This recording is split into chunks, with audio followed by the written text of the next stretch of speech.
Dr. Watson, would you kindly close the door behind you so that we can limit the price of your carelessness to merely hours of work rather than days? My apologies, Mr. Holmes. I found myself rather taken aback. I saw tidier houses in war-torn Afghanistan. Are those my surgical needles? I ran out of tacks and the matter required immediate attention. Was that my supper? Plainly not, for I was the one who ate it. I set it aside for this evening. And for that I am grateful. Is that my bed? Watson, since you've proven yourself a master of observation, might I ask you to apply your skills to a more pertinent question? Namely, the whereabouts of today's newspapers. They are the key to everything. The newsboy is usually reliable. Medically speaking, I often find that the key to everything is good sleep. In a bed. Your papers are here, on the table. Let us see what the postman brought today.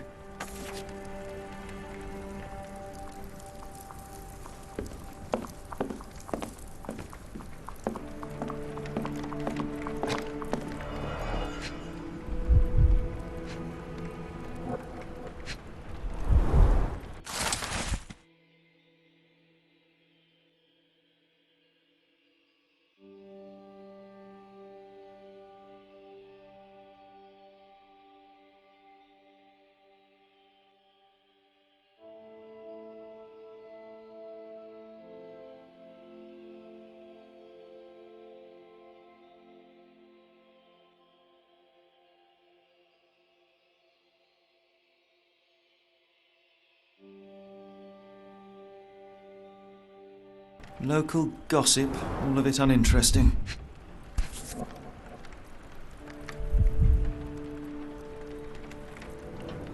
Your order from Barnes' bookshop has arrived, Doctor. Barnes insists on delivering the books to our door, even though we could easily walk to his shop. That's Another good letter service. from Werner. I never reply, but they keep coming.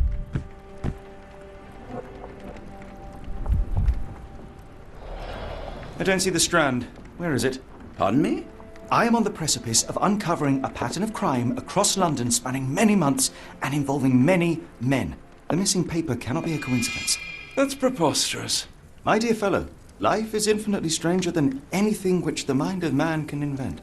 Well, life used your newspaper to wipe its posterior, so after that unpleasant discovery this morning, I disposed of it. But in lieu of the Strand, perhaps I can deliver you something equally tantalizing. I have just returned from a patient of mine, Captain Stemwick, who... No, that will not do. Grab your coat, Dr. Watson. Let us hope nobody has collected the dustbin.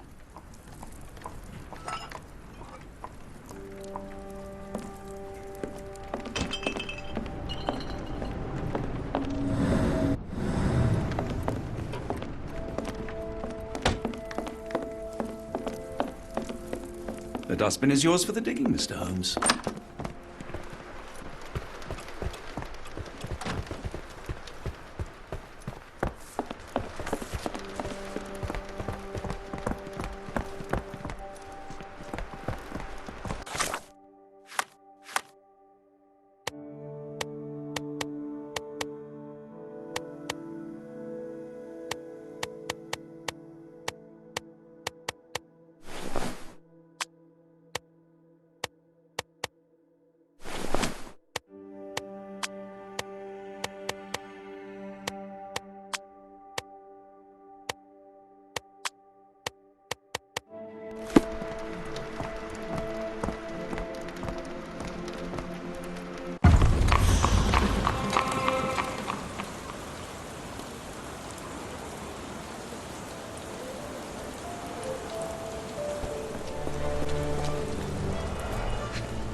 A cactus spine.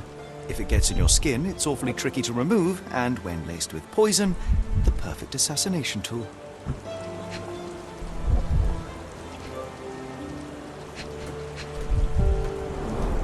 You were mistaken, Dr. Watson. The paper was indeed dirtied, but not how you implied. It's potting soil. See, Watson?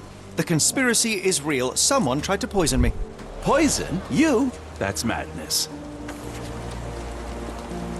Get the Strand! Get your copy of the Strand here! Sorry, Mr. Holmes. I just sold my last paper. Blast. Then why are you still here? Boss pays by the hour.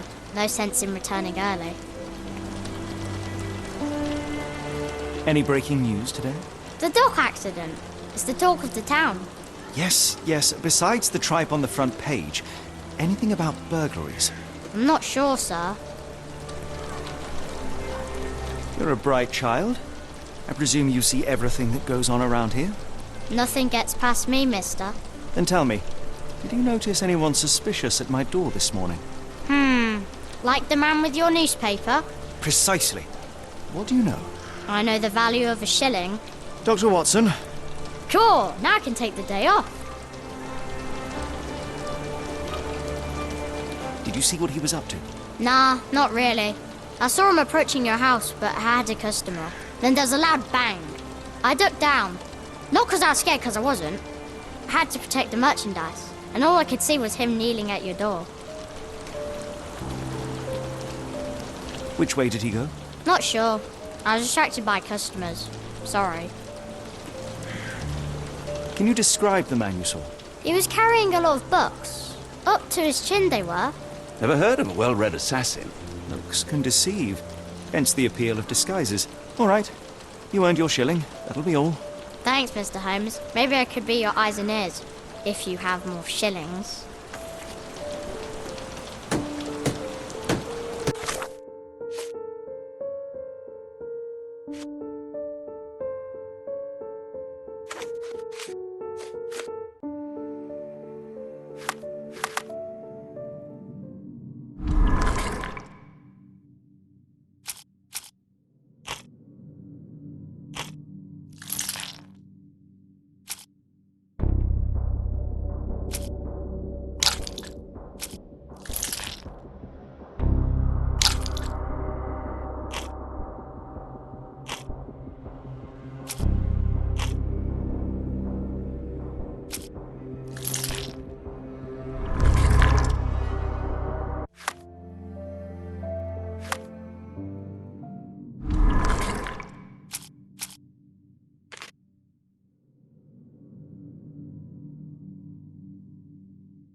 Come now, Mr. Holmes. Murder?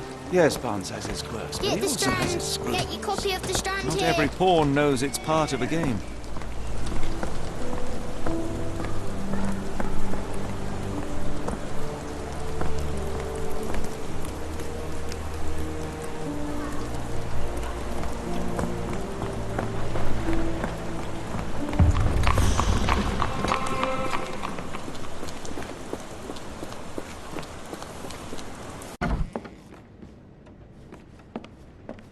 Do you even have enemies that would want to kill you?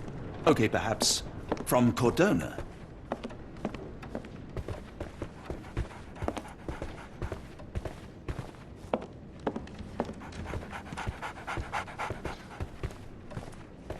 So, Barnes has a dog now. Who's a good boy?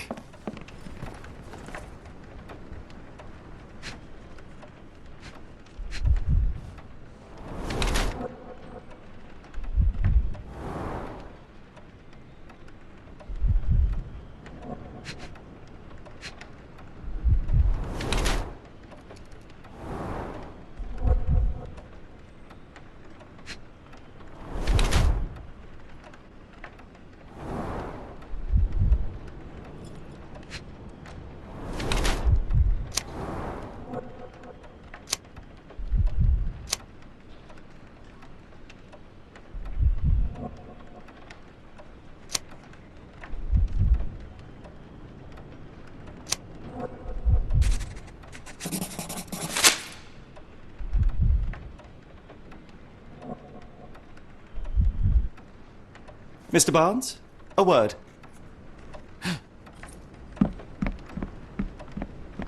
Ah, for goodness sake.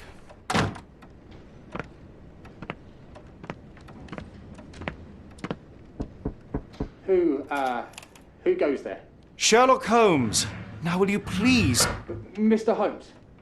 Golly, I did not see you come in. Would you care to answer some questions for me? Well, I wish I could, but I am deep in the weeds with work. How about we reschedule in a month or two? Come now, Mr. Barnes. It will only take a moment. Really deep in the weeds with important things. Well, help yourself to any book. Just take it and pay later. I trust you, Mr. Holmes. Barnes doesn't seem like himself. Why is he acting this way? You're asking the right questions, Doctor. Let's find a way to coax him out.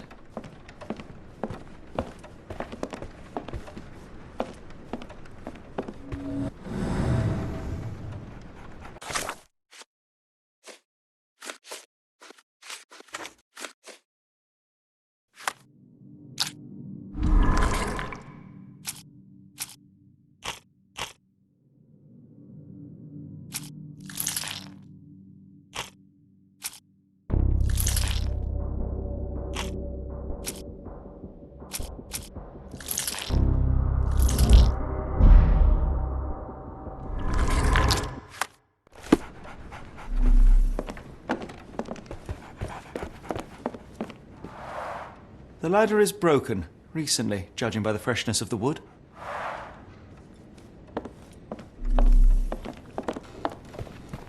I could hardly imagine anything more macabre.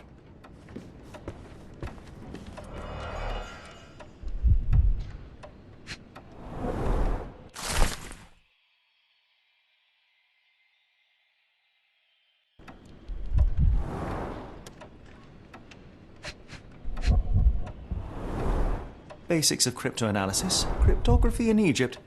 It appears Barnes has an interesting hobby.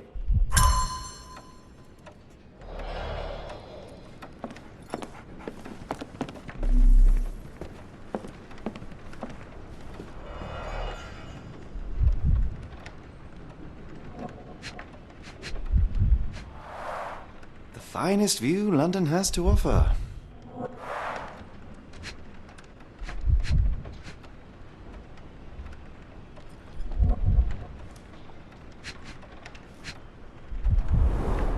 In the language of Mycroft's secret agents, it's a sign.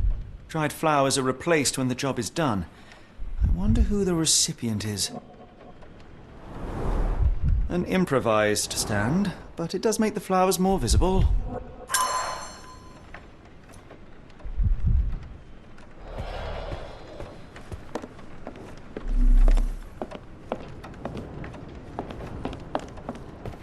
Barnes has always been a little odd, but this is uncharacteristic even for him. Apologies, but I can't hear you. Please come back later.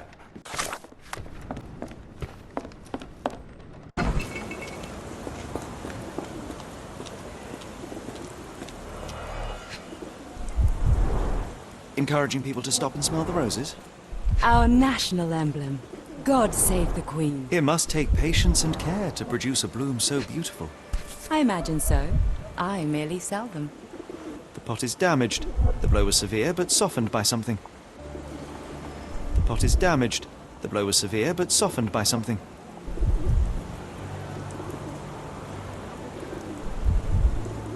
Familiar spine. Is this what I found in my dustbin?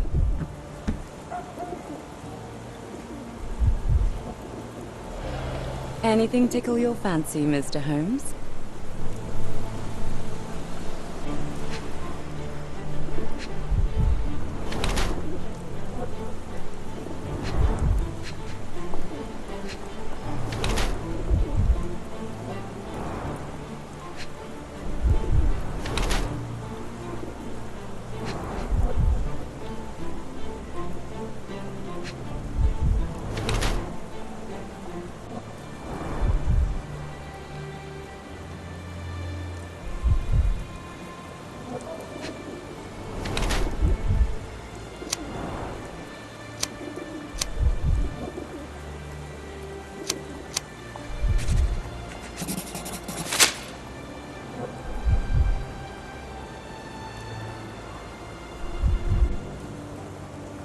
Mrs. Fleming, you look particularly lovely today.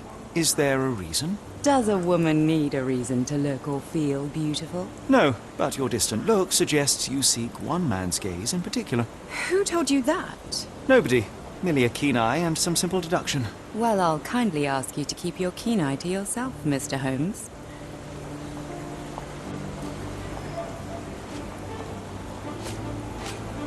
One of these things is not like the other. Come again? The cactus. Those fearsome spines can prove a devil to remove. And the sap is often toxic. And a rose thorn can give you tetanus, but we still grow them. The cactus seems comparatively harmless. Though you have me thinking it must be valuable. I was under the impression that you knew its price already. Your guess is as good as mine. The first time I saw this cactus was when I came back from my break.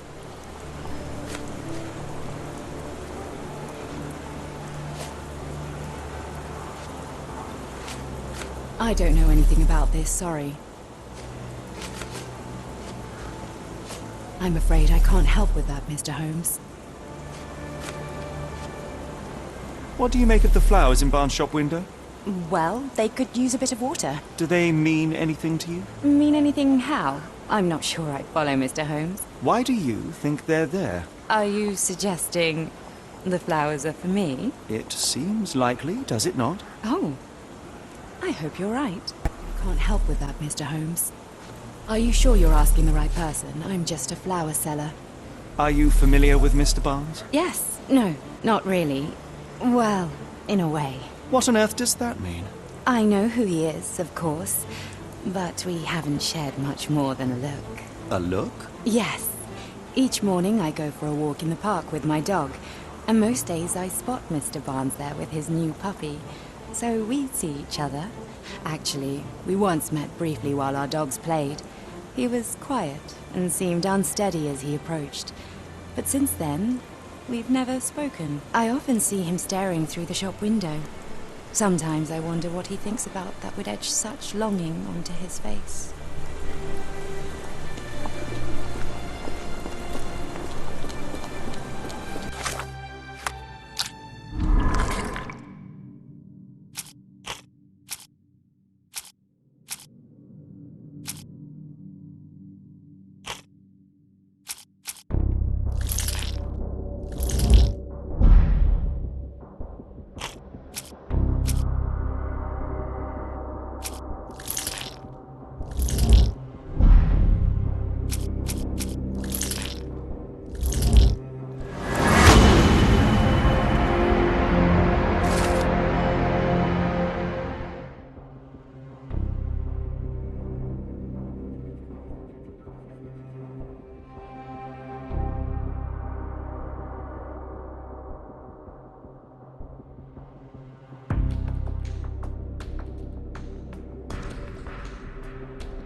I think perhaps I have been chasing shadows. Do not despair, Mr. Holmes. Even the best of us make mistakes. We better tell Mr. Barnes what we've learned. Mr. Barnes, I know what you did, and I know why you did it. I'm sorry, Mr. Holmes. I can't hear you very well from behind the door. I couldn't read this morning's edition of The Strand because it was covered in soil and spines. I know you dropped a cactus on it and then fled. You ordered a cactus from the plant catalogue and then left it for Mrs. Fleming as a gift. You place flowers in the window to get her attention and wear high heels to appear taller and more desirable. You are her secret admirer. Barnes, it's Dr. Watson. Rest assured we are not interested in disclosing your personal affairs to anyone, including Mrs. Fleming. Please come out. All right, then.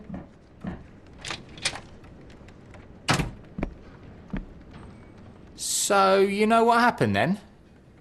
I was on my way back from the post office, having picked up the cactus and some books. It was quite an awkward package, heavy too, and when I got to your door, I dropped the cactus and your paper. Forgive me. I needed that paper to prove a theory and prevent a crime. Your actions were rather disruptive. Your clumsiness carrying the post is matched only by the clumsiness of your romantic gesture. Oh, it's true. I am useless with this sort of thing. I'm not even sure if Mrs. Fleming noticed. As in most things in life, truth is the answer. Cease with the abstruse signals and anonymous gifts, and simply talk to the woman. What is the worst that can happen? She rejects you, and you are freed from this endless purgatory. Yes, you are correct, of course. I do have a slight tendency to overthink things. Thank you. So at last, we return to the matter of the paper. I'm investigating a string of burglaries. Did you perhaps read of any before the edition was spoiled? I don't recall, but you're welcome to read our copy for yourself. You had an issue of The Strand here all along? Well, naturally. I am a bookseller. I have a subscription to every magazine and newspaper in London. So you ought to be familiar with the concept of burying the lead. Oh no, my apologies, Mr. Holmes. I'll make it up to you however I can. I am an expert on obscure languages and translation and. Yes, okay. Just give me the paper.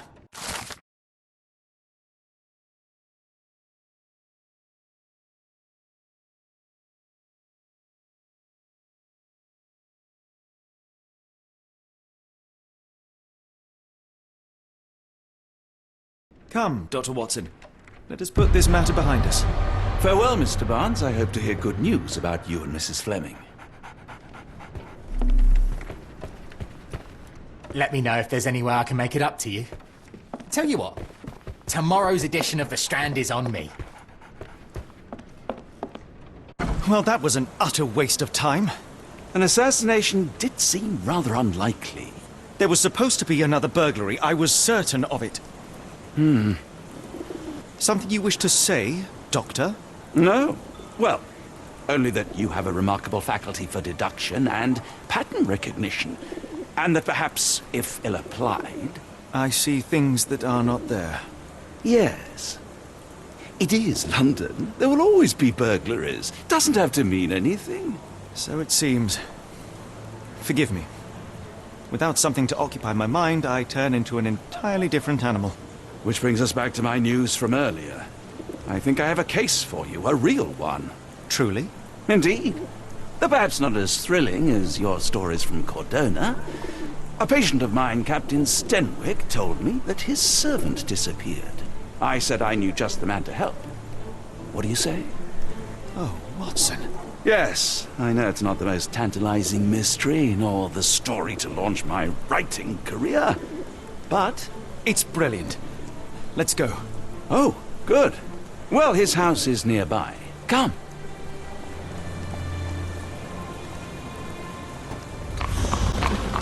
Is this lousy attitude of yours because of my altercation with Inspector Lockhart? Did he put you up to this? Sir, the inspector has nothing to do with it. I'm telling you the same thing I tell anyone seeking a missing person. Good day, gentlemen. Forgive the intrusion. Captain Stenwick, this is my colleague Sherlock Holmes, the consulting detective I told you about. At last, a professional.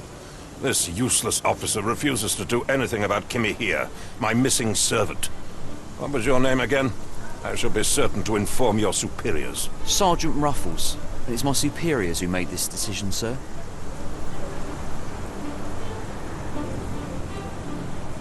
Have there been other disappearances lately? Of course, here and there. But when life is tough and opportunity comes knocking, you can't blame those who answer. Why has the police department decided not to help? We investigate murders, thefts, fraud, arson, real crimes. A servant walking away from his master is not our highest priority. That said, if we find Kimahia breaking the law, we'll be sure to notify Captain Stenwick. Now, I must be off. Best of luck in your search. You heard that, didn't you? The way that man spoke to me. I shall need your written testimony. Then we can lodge a complaint. Captain, perhaps Mr. Holmes' time is better spent learning about your servant, so that he may begin his investigation. Ah, yes. Quite right. Fire away. Tell me about Kimahia. He's foreign. A Maori. All the way from New Zealand. Biggest man you've ever seen, and as strong as two. Dark hair and fearsome tattoos. He doesn't speak a whit of English, never bothered to learn. But I made do with pointing. I invested a lot of money in him, so he must be found. May I see your servant's bedroom? His shack is in the garden. You can't miss it. Did you search the room? Of course, but only to check he wasn't lying dead inside. Everything seemed normal at a glance. When did you last see your servant? Kimmy here normally brings me the morning papers, but yesterday I had to get them myself. He must have escaped the night before yesterday. I take it this is the first time Kimahir has vanished? Undoubtedly. The man seemed terrified of the city. I think it was all the noise. He never left this estate. Should he cause any damage, I will bear the responsibility, for it was I who rescued him from savagery and brought him here to England in the first place. Is there any reason Kimahir may have left? I should think not. He had all he could have wanted. Gainful employment, new clothes, and all the cabbage he could eat. Did Kimahir make off with anything of value? Heavens, no. I would have mentioned it to Sergeant Ruffles. Still, he must have fled with some money on his person. No. I kept his wages in my safe. For security. All right, Captain. I think I have enough to get started. We shall first take a look around the mansion. Go ahead. I'll be here, mentally drafting my complaint.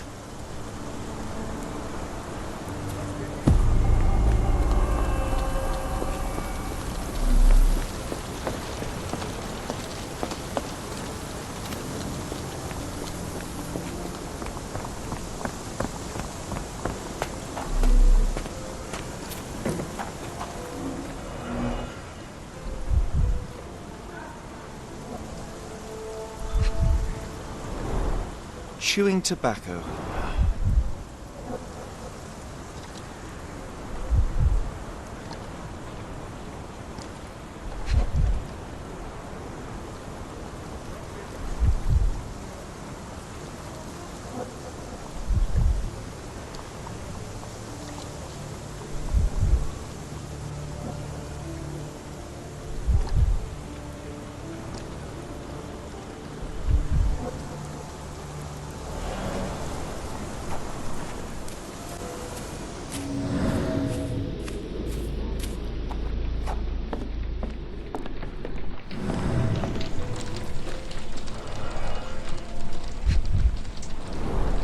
Impressive. The sack of grain retained the shape of an impact.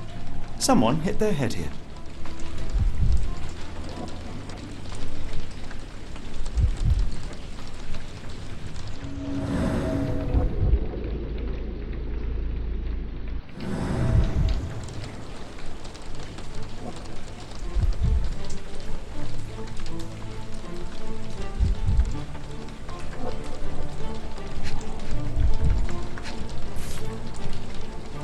A small navy spyglass.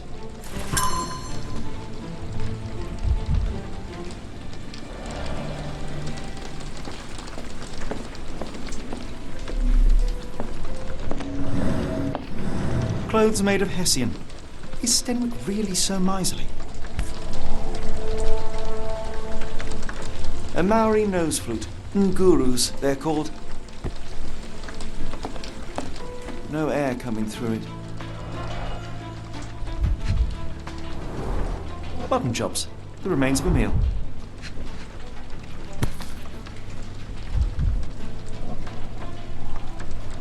A heavy chemical odor. Lend me your nose, Doctor. I'll never forget that smell after my time in Afghanistan. That's an opioid, Mr. Holmes, a narcotic.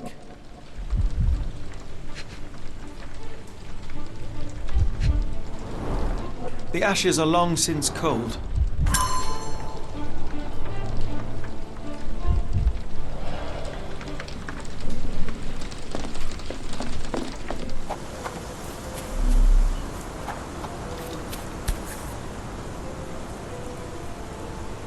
The rag reeks of smoke. Someone plugged the chimney.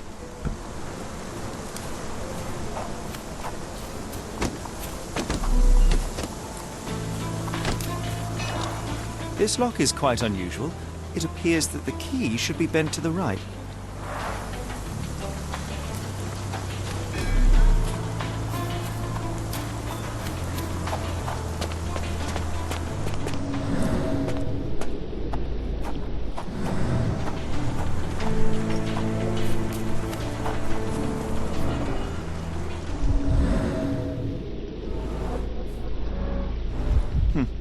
Looks like a knee print.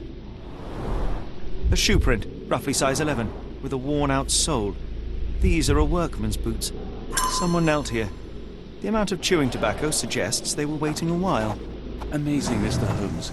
To read the ground like an open book.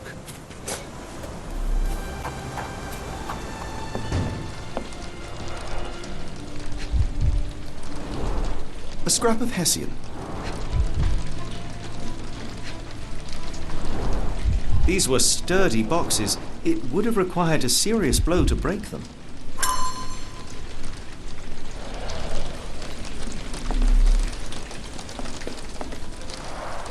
Is this a Tanifar, a Maori water spirit, or something else? Either way, it's giving me chills.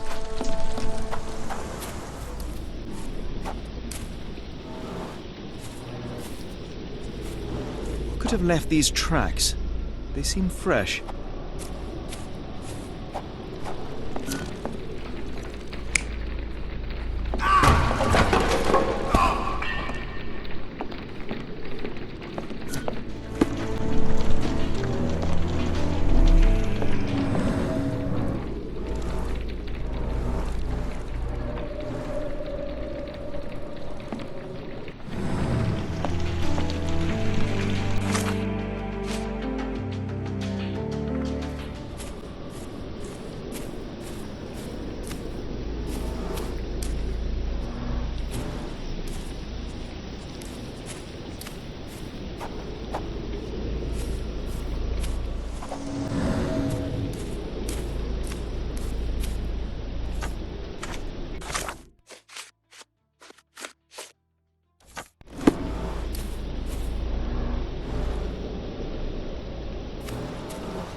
Someone moved a cart to this spot and then took it elsewhere. Can't see it anywhere in the garden.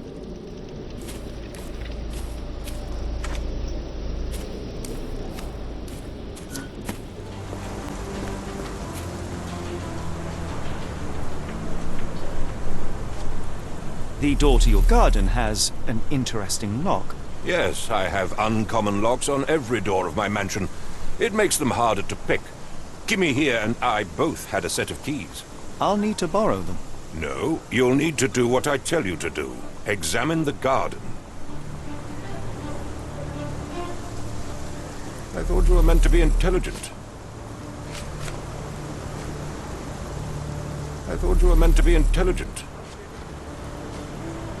I came across a pile of Hessian clothes in the shack. Are they Kimahir's? Yes, I had to give him something to clothe himself. He seemed unfazed by his bare skin, but I found it distracting. I thought you were meant to be intelligent.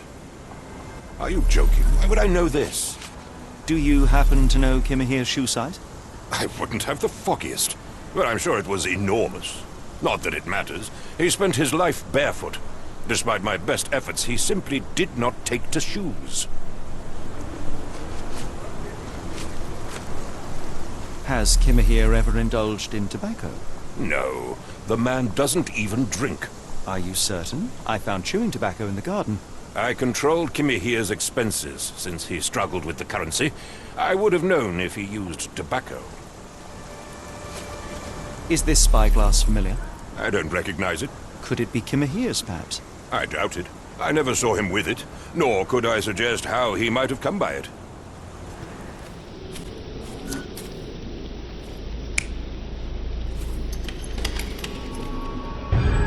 Surveilling from afar, the intruder waited for a window of opportunity.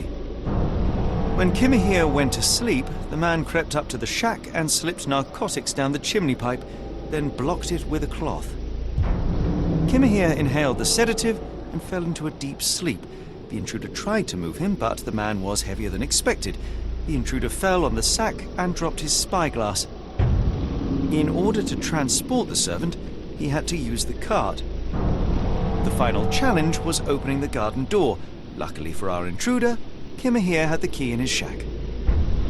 Remarkable. It makes total sense. You'd best have found something by now, gentlemen.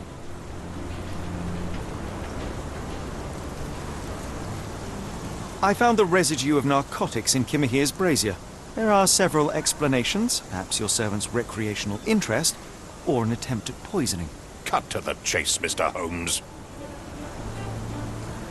I fear that someone may have spied upon Kimahir, likely the owner of the spyglass I found earlier. It appears they were watching for some time, as there was an impressive amount of chewing tobacco on the ground. And your point? You said that you checked the shack earlier. Did you notice the cart tracks near it? Now, one ought to expect a servant to make regular use of such a thing. Indeed, I would have overlooked the detail were it not for the cart's absence. If, as you say, Kimahir never leaves your estate, then where did it go? I expect answers from you, Mr. Holmes, not questions. I won't keep you in suspense any longer, Captain. Kimahir was abducted by the owner of the spyglass. When your servant fell asleep, he slipped a narcotic into Kimahir's brazier to make him sleep even more soundly. In order to carry a man as large as Kimahir, the intruder stole the cart and rolled him right out of your garden. Now, hold on. All this simply to tell me what I already know? Why haven't you found him yet? I only arrived a moment ago. It is, frankly, incredible that I have already deduced so much. Every second you dawdle here, waiting for me to stroke your ego, is another second wasted. I'm not interested in the how, the why, or the who. I am only interested in recovering my investment. Spare me the claptrap, boy, and go and fetch my servant.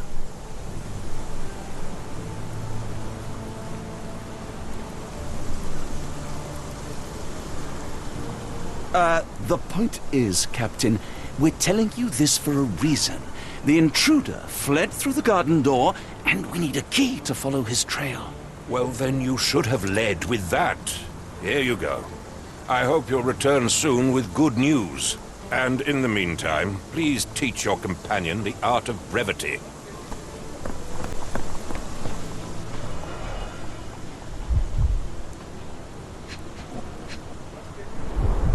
Wheels picked up grass along the way. Kimahir's cart, I gather.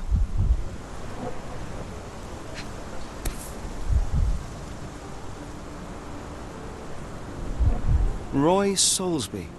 Could that be the name of our man?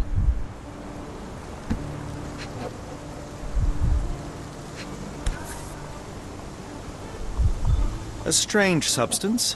I have my suspicions based on the color and consistency, but would you care to hazard a guess, Doctor? Well, it's odorless, but from the way it absorbs water, I'd say saltpeter.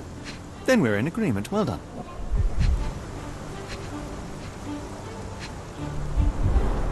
Sturdy rope, professionally tied in a Portuguese bowline. This knot is often used by sailors to create a bosun's chair.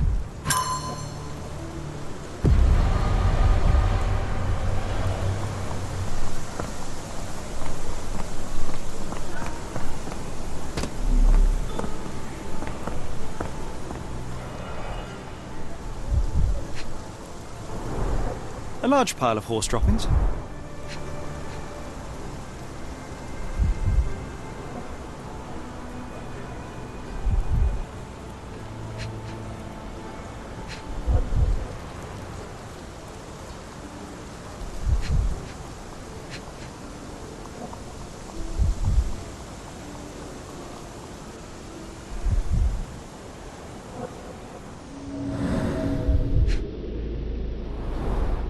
Many cigarette butts. Someone stood here for hours. There was a cab waiting here. Our abductor slipped in and then off into the night.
Strand proved not so useless after all. Let's just go. The saltpeter Stenwick wanted accident. results, Doctor, not do you recall? pleasantries. The Port of London, of course. The footwear, the spyglass. Indeed. We shall need to take a cab there.